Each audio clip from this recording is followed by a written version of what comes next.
Train truck उपरे bike रु खसी पड़े चालक फाटक देई जिबा बेले ट्राक उपरे घटिला अघटन। अमानिया हेले फल भोगिले।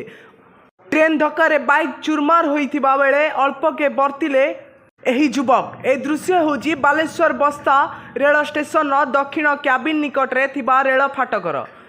ट्रेन आसुथिबारु गेट पड़िछि किंतु एहाकु खातिर करुनाहांती लोके।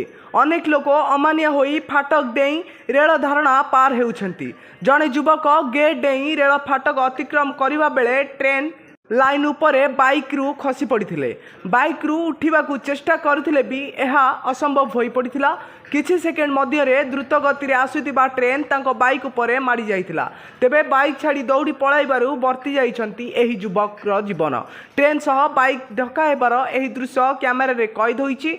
एही दुर्घटना रे परे फेरार हो जाइछंती युवक। रेलवे पुलिस घटनास्थल रे पहुंची दुर्घटनाग्रस्त बाइक को जबत करिबा बेले तदंत आरंभ करिछि पुलिस। ब्यूरो रिपोर्ट जागरण 24 न्यूज।